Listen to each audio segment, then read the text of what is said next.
క్రీస్తునందు ప్రియమైన వారలారా, మనము తిరిగి మరి యొక్క ఆదివారం ఈ విధంగా కుటుంబంగా చేరి ఇంట్లో మన గృహంలో ఆరాధించుటకు దేవుడు ఇచ్చిన ఈ యొక్క గొప్ప అవకాశాన్ని బట్టి దేవునికి మహిమ, ఘనత, ప్రభావం చెల్లించుతున్నాము. అదేవిధంగా ఈరోజు ప్రపంచంలో మన దేశంలో అయితేమి, మన రాష్ట్రంలో అయితేమి, అదేవిధంగా మనం ఉండే ఈ యొక్క మన ఊర్లో అయితేమి, ఈ యొక్క తెగులు కరోనా వైరస్ వల్ల ఎంతో భయంకరమైన రోజుల్లో మనం నివసిస్తున్నాము. అదేవిధంగా దేవుడు మన పట్ల ఎంతో కృపతోటి మనల్ని భద్రపరిచి ఏ తెగులు మన మధ్య లేకుండా చేసి మనల్ని ఎంతో చాలా జాగ్రత్తగా ఆయన చేతులతోటి కాపాడుతున్నాడు.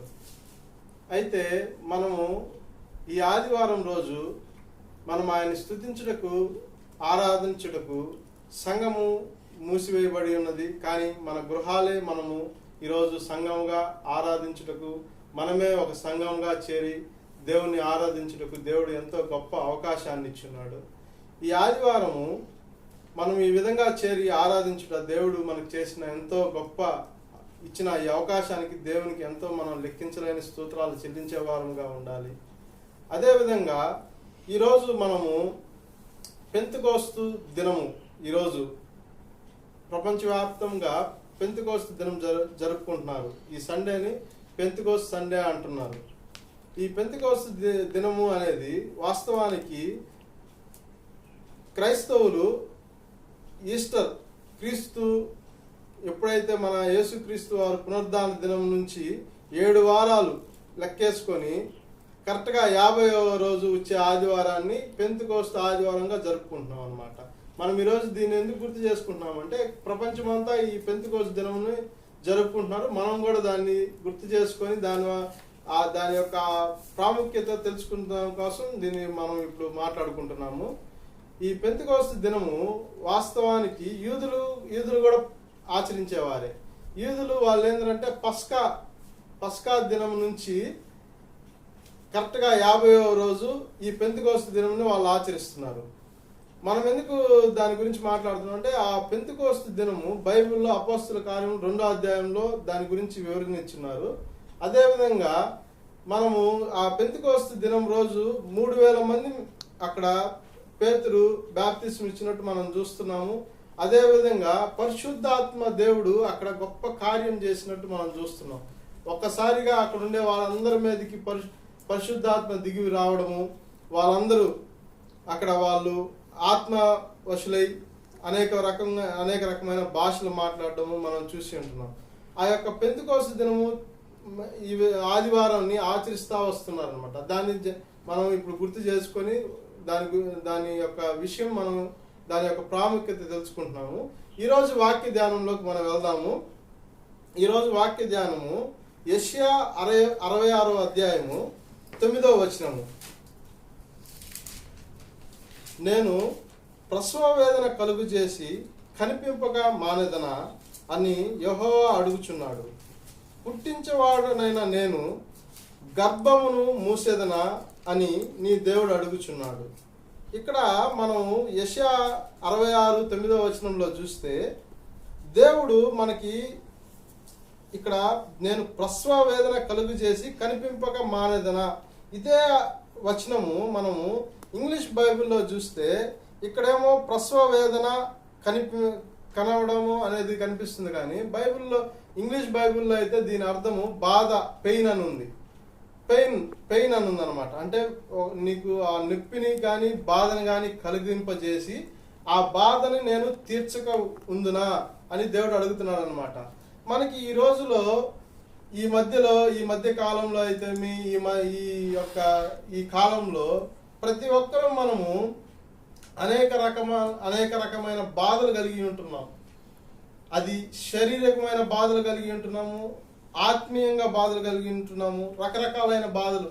ఒకరికి ఆహారం లేకుండడము, ఒక్కొక్కరికి ఉద్యోగాలు లేకపోవడము, అదేవిధంగా డబ్బు లేకపోవడము, సొంత ఇల్లు లేకపోవడము, అదేవిధంగా రకరకాలైన బాధలు, మానసిక బాధలు అయితేమి, ఆత్మీయంగా బాధ అయితేమి, శరీర రకమైన బాధలు అయితేమి, అనేకమైన నొప్పులు కలిగి మనం బాధలు కలిగి జీవిస్తున్నాం.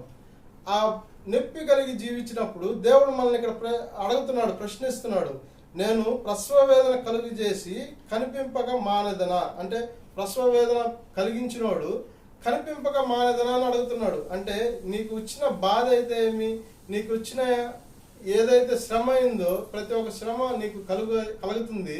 కానీ ఆ శ్రమలో నుంచి నేను బయటికి తీసుకురాలేకుండా ఉండగలిగేవాడినా అని చెప్పి దేవుడు ఇక్కడ ప్రశ్న వేస్తున్నాడు మనల్ని. మనము అదేవిధంగా యోవేలు 1:13 చూస్తే, యోవేలు 1:13 చూస్తే మనము ఈ రోజుల్లో పరిస్థితి ఎలాగుందనేది మనం చూడొచ్చు. ఎందుకంటే భయంకరమైన రోజుల్లో మనము ఉంటున్నాం. యాజకులారా గోనెపట్ట కట్టుకొని అంగలార్చుడి, 752 పేజీ. యాజకులారా గోనెపట్ట కట్టుకొని అంగలార్చుడి, బలపీఠం వద్ద పరిచర్య చేయవారులారా రోదనము చేయుడి. నా దేవుని పరిచారకులారా గోనెపట్ట వేసుకుని రాత్రి అంతయు గడుపుడి. నైవేద్యము పానార్పణమును మీ దేవుని మందిరములకు రాకుండా నిలిచిపోయాను. ఇక్కడ చూస్తే అన్ని నిలిచిపోయి ఉన్నాయి. ఏదైతే ఆశీర్వాదాలు, ఏదైతే మనం అనుకున్న మన ఎదుగుదల, మన శ్రమలు, మన యొక్క బాధ, నొప్పి, అవన్నీ మనకి అక్కడే నిలిచిపోయినట్టు ఆ వాక్యంలో మనం చూస్తున్నాం. అక్కడ యోవేలు ప్రవక్త మనకి అక్కడ చూపిస్తా ఉన్నాడు. అంటే సంఘం కూడా నిలిచిపోయింది, మన యొక్క దేవాలయం కూడా నిలిచిపోయింది. ఆ పరిస్థితిలో మనం బ్రతుకుతున్నాం. ఆ పరిస్థితిలో బ్రతికేటప్పుడు దేవుడు మనకి చాలా మంచి సూచనలు కానీ మనకి అనేక రకమైన మనకి చూపిస్తా వస్తున్నాడు. మనము మన యొక్క బాధలు, మన యొక్క నొప్పిని, మన యొక్క శ్రమని దేవుడికి మనం చెప్పుకునే వారంగా ఉండాలి. అదేవిధంగా ఆయనలో ప్రార్థించి ఆ శ్రమ, అయ్యా నేను ఈ విధంగా శ్రమ పడుతున్నా, నాకు ఈ బాధ ఉంది, నాకు ఫలాంది లేదు, నాకు గృహం లేదు, ఇదో నాకు పిల్లలు లేరు, నాకు ఈ విధంగా నాకు డబ్బు లేదు, నాకు సొంత ఇల్లు లేదు అని దేవునికి మనం చెప్పుకునే విధంగా ఉండేవారమై ఉన్నాము. ఏ విధంగా ఆ విధంగా చెప్పుకునే వారంగా మనం ఉంటుంటామో ప్రసంగి 3:4 చూడండి. 3వ అధ్యాయం ఒకసారి తీయండి. ప్రసంగి 3వ అధ్యాయం తీయండి.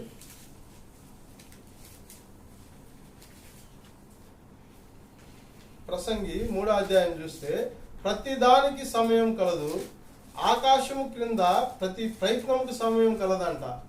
చూడండి, దేవుడు ఇక్కడ ప్రసంగి ద్వారా మాట్లాడిస్తున్నాడు. ప్రతి దానికి సమయం కలదు, ఆకాశం కింద ప్రతి ప్రయత్నముకు సమయం కలదు. అదేవిధంగా 4వ వచనం చూస్తే, ఏడ్చుటకు, నవ్వుటకు, దుఃఖించుటకు, నాట్యమాడుటకు. అంటే బాధకి, సంతోషానికి ప్రతి దానికి సమయం ఉంది. దేని కాలముందు అది 11వ వచనం చూస్తే, దేని కాలమునందు అది చక్కగా ఉండినట్లు సమస్తమును ఆయన నియమించి ఉన్నాడంట.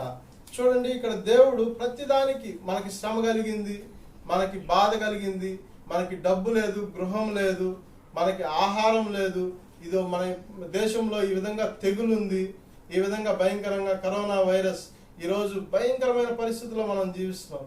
ఈ విధమైన ఎందుకు దేవుడా ఈ శ్రమ మాకు, ఎందుకయ్యా దేవుడు మాకు ఈ విధంగా మా జీవితాల్లో ఈ విధమైన శ్రమ, ఈ బాధ, ఈ నొప్పి ఎందుకయ్యా అని చెప్పి మనం దేవుడిని ప్రార్థిస్తున్నాం. ఈరోజు ప్రతి ఒక్క క్రైస్తవ కుటుంబాలన్నీ ప్రార్థించేవారుగా ఉంటున్నాం అనమాట. కానీ దేవుడు ఇక్కడ బాగా క్లియర్, దేని కాలమందు ప్రతిదీ, దేని కాలమందు ఆయన దాని ప్రతి దాని చేయుటకు ఆయన సమర్థుడై ఉంటున్నాడు.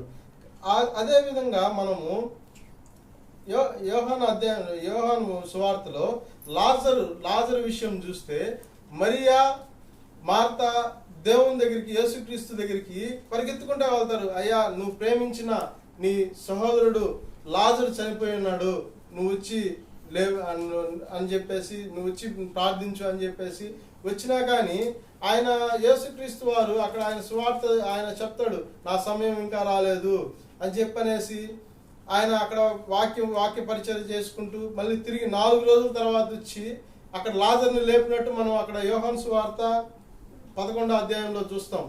11వ అధ్యాయంలో చూస్తాం అన్నమాట. ఆ లాజరు అక్కడ వెళ్ళి లాజరుని 4 రోజుల తర్వాత లేపుతాడు. అంటే దేవుడు ఆయన సమయము, ఆయన మహిమ, ఆయన కేవలము ఆయన మహిమార్థము, ఆయన మహిమపరచుటకు ఆయన తగిన కాలమందు మనకి ప్రతి విషయంలో మనకి ఆయన కార్యం చేస్తూ వస్తుంటాడు అనమాట. కాబట్టి మనం ప్రతిదీ మనం ప్రార్థించి, అయ్యా నా యొక్క అవసరం మీకు తెలిసి ఉంటుంది, నాకు కావాల్సింది అని మనం ప్రార్థించే, ఎడతెగక ప్రార్థించే వారంగా ఉండాలి. ప్రతిరోజు ప్రతి సమయంలో మనం ఎప్పుడైతే ఆయన ప్రార్థిస్తూ ఉంటామో, ఎప్పుడైతే ఆయన వాక్యం చదివి ఆయన చిత్తంలో మనం ఆయన ఎప్పుడైతే మనం ప్రార్థించే వారంగా ఉంటుంటామో, అప్పుడు ప్రతిదీ ఆయన ఆ సమయం ముందు ఆయన దాన్ని మనకి అనుగ్రహించుటకు ఆయన ఎప్పుడు వెనకాడేవాడు కాదు. అదేవిధంగా మనము ఈ యొక్క యోహాను సువార్త 2వ అధ్యాయంలో చూస్తే కానాను పెళ్లి విషయంలో కూడా అదేవిధంగా యేసుక్రీస్తు వారి తల్లి అక్కడ వచ్చి, అయ్యా ఇక్కడ ఈ విధంగా ద్రాక్షారసం అయిపోయింది అని చెప్పి యేసుక్రీస్తుకి చెప్పినప్పుడు ఆయన, అమ్మ నాతో మీకేం పని, నా సమయం ఇంకా రాలేదంటాడు. చూడండి, అక్కడ కూడా అదేవిధంగా తర్వాత అక్కడ ఎంత అద్భుతం జరిగిందో. అక్కడ వచ్చిన పెళ్లి వారందరికీ సరిపోయే అంత ద్రాక్షారసము మళ్ళీ ఆ కుండల్లో నింపబడడం ప్రార్థించడం ద్వారా. అదేవిధంగా ఆయన సమయంలో ఏదైతే జరగాలనుకుని ఆయన చిత్తంలో ఉంటుందో ఆ సమయంలో మనకి ప్రతి విషయంలో మనకి అనుకూలంగా జరుగుతూ వస్తుంటుంది అనమాట. కాబట్టి మనం ఆయన సమయం కోసం మనం ఎదురు చూసేవారంగా ఉండాలి. ప్రతిరోజు మనం ఎప్పుడైతే మనం ఆయన చిత్తంలో అడుగుతూ ఉంటామో, ఆయన చిత్తానుసారంగా ఆయన దేని కాలం ముందు ఆయన మనకి ఇవ్వాలనుకుంటాడో అది మనకు అనుగ్రహించేటట్టు మనకి ఆయన సమకూర్చి పెట్టుంటాడు. కాబట్టి మనం ఆయన ప్రార్థనలో అయితేమి, వాక్యం చదివే దాంట్లో అయితేమి ఎడతెగకుండా మనం ఆయన్ని అడుగుతానే ఉండాలా. అప్పుడు ఆయన కాలం ముందు ఆయన మనకు సమకూరుస్తుంటాడు. కీర్తనలు 34:19 చూస్తే, కీర్తన గ్రంథము 34:19 చూస్తే, కలుగు ఆపదలు అనేకములు, వాటి అన్నిట్లో నుండి యెహోవా వారిని విడిపించును. చూస్తే మనకి మానవులుగా మనకి అనేకమైన ఆపదలు వస్తుంటాయంట. ఇక్కడ దావీదు మహారాజు రాస్తాడు, నీతిమంతునికి కలుగు ఆపదలు అనేకములు. మనము ఎప్పుడైతే నీతిమంతులుగా యథార్థవంతులుగా ఆయన పట్ల ఉంటామో మనకి అనేక ఆపదలు వస్తుంటాయి. ఆపదలు వచ్చినా కానీ వాటన్నిటిలో నుండి యెహోవా వారిని విడిపించును అని చెప్పి అంటున్నాడు. ఎప్పుడైతే మనం నీతిమంతులుగా యథార్థవంతులుగా ఆయన యందు మనం జీవిస్తూ ఉంటామో అప్పుడు మనము ఆయన మనల్ని ఆపదల నుంచి మనల్ని విడిపించేవాడుగా ఉంటున్నాడు. మన బాధ, మన శ్రమ, మనకి ఎన్నో భయంకరమైన సంఘటనలు జరుగుతుంటాయి. అనారోగ్యతలు, ఆహార కరువు, ఈ రోజుల్లో ప్రతి విషయంలో అనేక రకాలుగా భయంకరమైన పరిస్థితులు, భయంకరమైన రోజుల్లో మనం జీవిస్తున్నాం. 2వ రాకడికి సమీపంగా ఉన్నాం మనం. ఎప్పుడైతే మనం ఈ విధంగా మనం ఆ భయంకరమైన రోజుల్లో మనం జీవిస్తున్నామో ఆపదల నుంచి విడిపించేవాడు మన దేవుడు. కాబట్టి ఆయన్ని మనం ఆయన సన్నిధిలో ప్రార్థించి ఆయన్ని మనం ఎప్పుడైతే అడుగుతా ఉంటామో, అయ్యా నన్ను ఈ శ్రమ నుంచి మనల్ని బయటికి తీసుకురా, ఆయన కూడా మనల్ని ఏ విధంగా కాపాడుతూ వస్తుంటాడు అంటే మనల్ని ప్రతి విషయంలో కాపాడే దేవుడుగా ఉంటున్నాడు. కీర్తనలు 139:8 చూస్తే, 139:8 చూస్తే చదవండి. నేను ఆకాశమునకు ఎక్కినను, నీవు అక్కడను ఉన్నావు. నేను పాతాళమున పడుకున్నను, నీవు అక్కడను ఉన్నావు.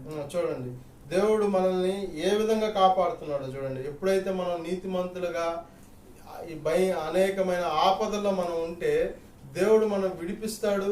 అదే విధంగా మనం ఎక్కడ ఆకాశంలో ఉన్నా అక్కడ దేవుడు మనల్ని కాపాడుతుంటాడు. అదే విధంగా మనం పాతాళంలో పండుకొని ఉన్నా కానీ అక్కడ కూడా దేవుడు మనం కాపాడేవాడుగా ఉంటున్నాడంట. ఈ విధంగా మనల్ని దేవుడు అనేక విషయాల్లో మనల్ని కాపాడుతూ వస్తూ ఉన్నాడు. యోబుని చూస్తే యోబు కూడా అనేక శ్రమలు పడ్డాడు. కేవలము దేవుడు అక్కడ శ్రమలు ఎప్పుడైతే అనేక శ్రమలు సైతాన్ ద్వారా శ్రమలు పడతా వస్తున్నాడో అప్పుడు యోబు అక్కడ ఒక మంచి మాట అంటాడు.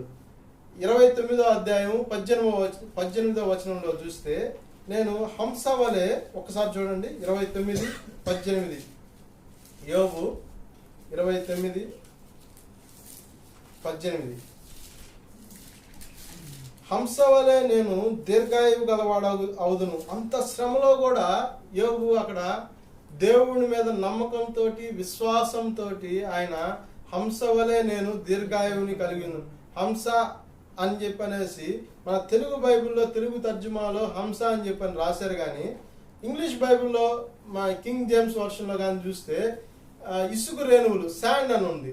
అంటే ఇసుక రేవులు అంత ఆయుష్ నాకు దేవుడు కలుగు చేస్తాడు అని అర్థం ఉంది. అదే ఇంకొక వర్షంలో పూర్తిగా ఈ యొక్క మన గ్రీకు తర్జుమాలో కానీ చూస్తే ఫినిక్స్ బర్డ్ అని ఉందన్నమాట. అంటే ఫినిక్స్ బర్డ్ అనేది మనం దాని గురించి మనం చూసినట్లయితే ఫినిక్స్ బర్డ్ అనేది 500 సంవత్సరాలు బ్రతికే పక్షి. ఒక పక్షి 500 సంవత్సరాలు అది బ్రతికి 500 సంవత్సరాల తర్వాత అది సూర్యుని దగ్గరికి వెళ్ళి చనిపోద్దంట. సూర్యుని దగ్గరగా పోయి చనిపోయేటప్పుడు ఆ వేడికి మసైపోయి బూడిదకి మారిపోద్దంట. ఆ బూడిదకి మారిపోయిన తర్వాత ఆ బూడిదలో నుంచే మళ్ళీ తిరిగి మళ్ళీ అది కొత్తగా మళ్ళీ ఇంకొక పక్షిగా కొత్త రూపంగా తిరిగి పుట్టద్దంట. ఆ విధంగా బైబిల్లో గ్రీకు తర్జుమాలో రాసినాడు. అంటే అక్కడ ఫినిక్స్ బర్డ్, తెలుగులో ఏమో హంస వలె నా ఆయుష్ అని చెప్పి అన్నాడు. ఇంగ్లీష్ బైబిల్లో ఏమో ఇసుకతో పోల్చున్నాడు. ఇక్కడ ఈ గ్రీకు తర్జుమాలో ఇంకొక బైబిల్ వర్షన్లో ఏమో ఈ ఫినిక్స్ బర్డ్తో పోల్చున్నాడు. అంటే యోబు అక్కడ అంత శ్రమ పడతా కూడా ఆ శ్రమల్లోనే ఆయన పాఠం నేర్చుకొని చెప్తున్నాడు, నేను హంస వలె దీర్ఘాయువుని కలిగి ఉందును అంటాడు. అదేవిధంగా మనకు కూడా అంతే విశ్వాసం కలిగి ఉండాలి.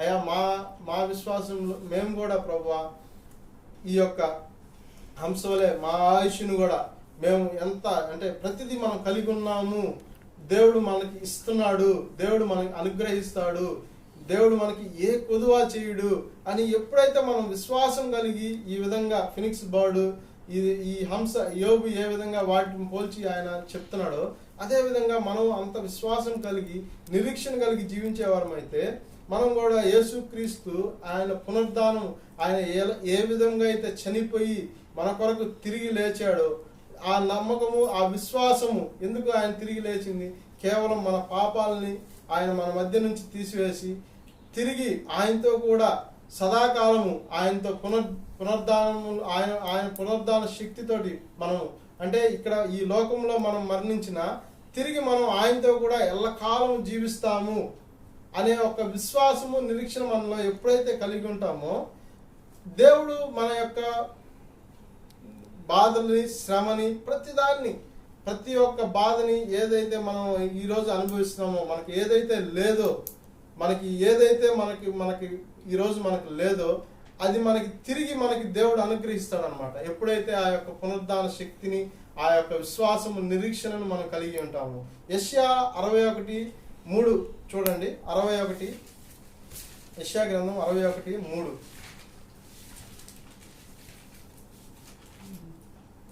బూడిదకు ప్రతిగా పూదండను, దుఃఖమునకు ప్రతిగా ఆనంద తైలమును, భారభరితమైన ఆత్మకు ప్రతిగా స్తుతి వస్త్రమును వారికిచ్చుటకు ఆయన నన్ను పంపి ఉన్నాడు అంటాడు.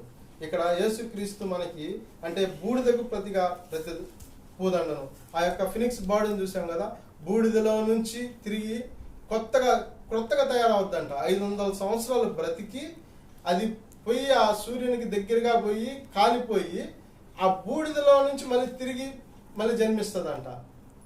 ఆ విధంగా బూడిద నుంచి మనల్ని ప్రతిగా పూదండను, దుఃఖములకు ప్రతిగా ఆనంద తైలమును అంటే మన దుఃఖాన్ని అక్కడ తీసేస్తున్నాడు. మన భారభరితమైన ఆత్మకు ప్రతిగా స్తుతి వస్త్రమును అంటే దేవుడు ఎప్పుడైతే మనం ఆ పునరుద్ధాన శక్తి కలిగి ఉంటామో ఆ స్తుతి వస్త్రం అనేది మనం ఈ లోకంలో వేసుకునేది కాదు, కానీ మనం ఎప్పుడు తిరిగి ఆయనతో లేపబడతామో అప్పుడు ఆ స్తుతి వస్త్రము కలిగి జీవించే వారంగా ఉంటాం. అంటే మన బాధలు మన యొక్క ప్రతి ఒక్కటి మన శ్రమ అయితే మనలో కలుగుతున్న ఆ యొక్క ఏదైతే మనం కలిగి ఉంటున్నామో ఆ శ్రమ బాధ ఆ నొప్పి ఏమైతే ఉంటున్నాయో అవన్నీ తీసేసే విధంగా ఉన్నాడు దేవుడు.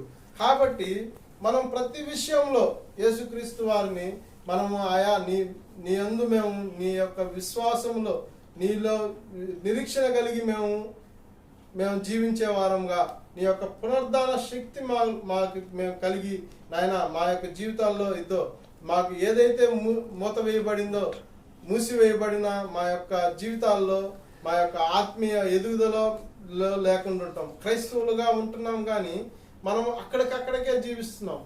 ఆనాడు అబ్రహామును దేవుడు ఏ విధంగా ఆశీర్వదించాడో అలాంటి ఆశీర్వాదాన్ని మనం కోల్పోతున్నాం. తిరిగి మనల్ని దేవా యేసయ్య అంటే మనం కేవలము స్వస్థతలు కేవలము ఆశీర్వాదాలు అనేదే కాదు, కానీ మనము క్రైస్తవులు అనగా మనము ఎక్కువగా ఒకరికి ఇచ్చేవారంగా ఉండాలి. ఒకరికి అంటే మనం అందరం బాగా సంతోషంతో బాగా మంచి స్థితిలో ఉండేవారంగా ఉండాలని చెప్పి దేవుడు మనల్ని కోరుకుంటున్నాడు అనమాట. 2 కొరింథీయులు 6:10 చూస్తే 2 కొరింథీ 6వ అధ్యాయము 10వ వచనం చూస్తే 2 కొరింథీ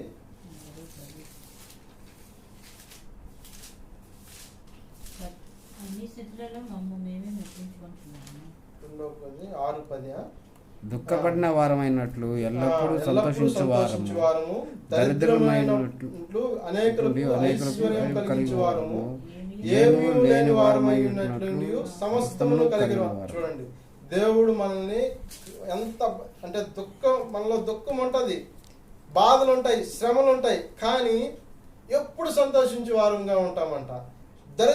దరిద్రమయ్యేలాగా ఉంటాం కానీ దరిద్రులుగా ఉంటాం కానీ అనేకులకు ఐశ్వర్యం కలిగించే వారం అంటాం మనం క్రైస్తవులుగా ఉండిన వారము. అదేవిధంగా ఏమీ లేని వారమైనట్లు ఉండి సమస్తమును కలిగిన వారమై ఉంటామంట. చూడండి, దేవుడు ఎంత ఆశీర్వదిస్తున్నాడో మనల్ని.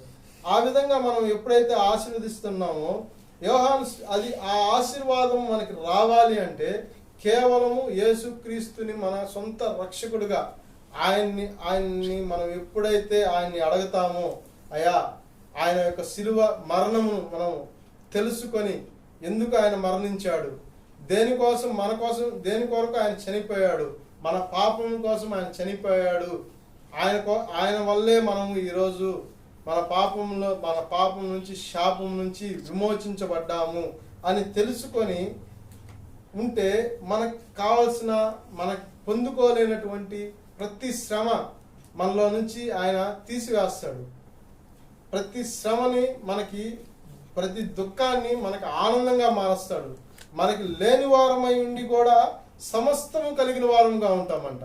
అదేవిధంగా ఇక్కడ యోహాను సువార్త 11 ఆఖరి వచనము, యోహాను సువార్త 11వ అధ్యాయము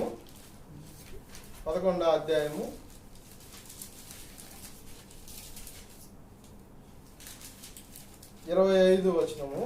అప్పుడు యేసు, పునరుద్ధానము జీవమును నేనే, నా యందు విశ్వాసముంచువాడు చనిపోయినను బ్రతుకును, బ్రతికి నా యందు విశ్వాసముంచువాడు ప్రతివాడును ఎన్నటికి చనిపోడును. ఈ మాట నమ్ముచున్నావా అంటాడు.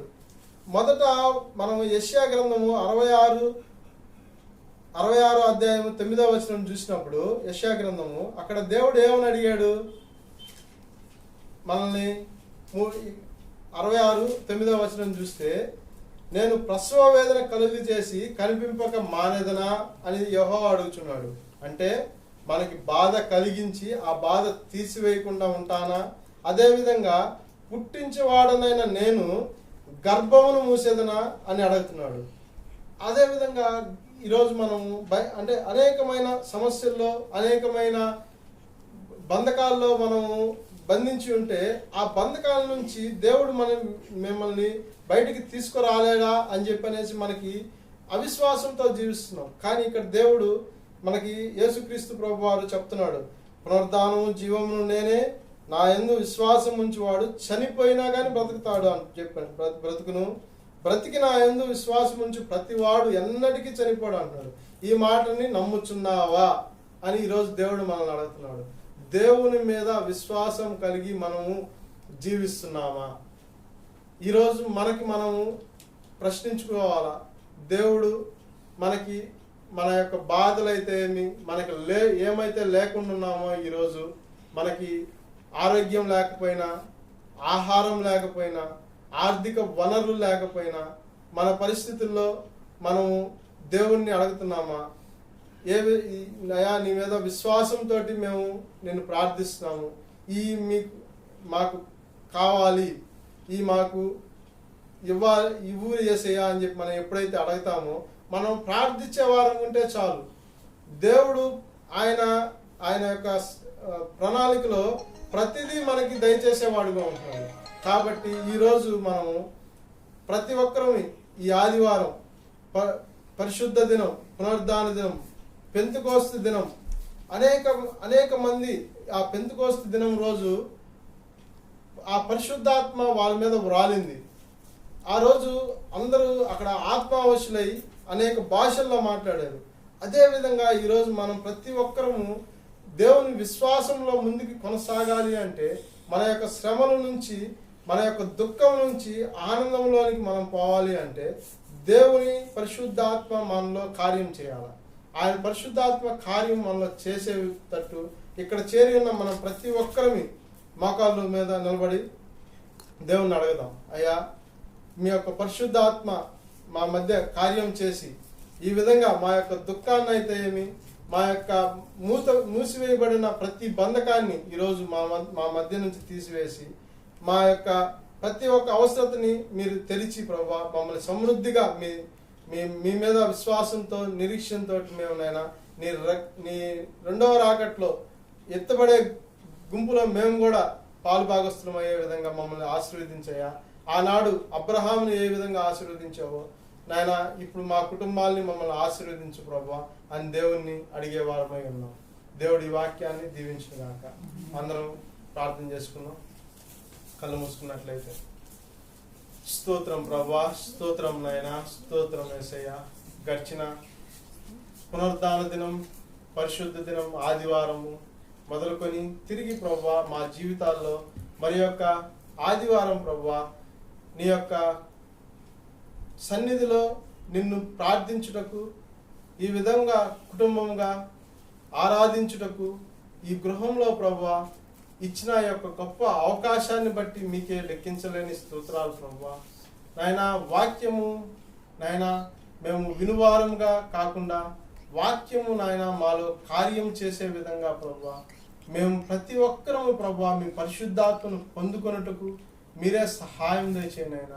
మీతో సహవాసం కలిగి జీవించే వారమై ఉండుటకు సహాయం దయచేయండి నాయన.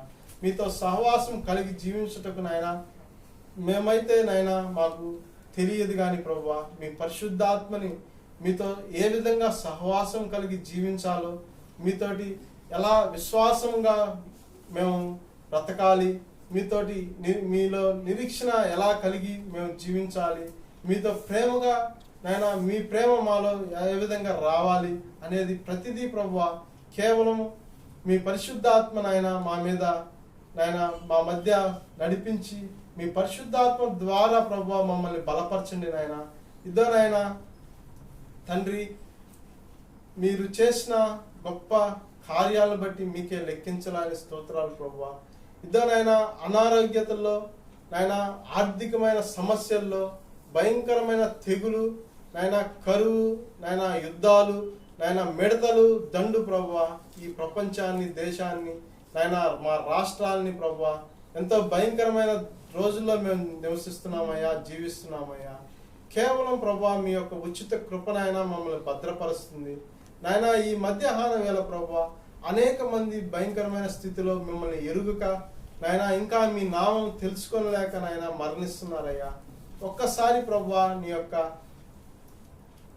ఆత్మ నాయన, నీ యొక్క కృప వారి మీద చూపించండి ప్రభువా. నీ మీద నాయన, వాళ్ళ మీద ప్రభువా నాయన అనేక మంది నీ నామం తెలుసుకోలేక మరణిస్తున్నారు నాయన. ఆ నశించిపోయే వారిని నాయన వెతికి రక్షించే వారంగా మమ్మల్ని నాయన సిద్ధపాటు చేసుకోండి ప్రభువా. నాయన ఇద్దరైనా వాక్యం సెలవిచ్చిన విధంగా ప్రభువా ప్రసవ వేదన కలిగించి కనిపింపక మానునా అని మమ్మల్ని అడుగుచున్నావయ్యా నాయన. మేము నిజంగా ప్రభువా విశ్వాసంలో జీవిస్తుంటాయి నాయన. మా యొక్క ఆ విశ్వాసపు ఆ గుడ్డి కన్నుల్ని తీసివేసి ప్రభువా నాయన ఇద్దరైనా మేము తిరిగి ప్రభువా మా మనోనేత్రాలు తెరవబడి నాయన మీ మీద విశ్వాసంతో, నిరీక్షణ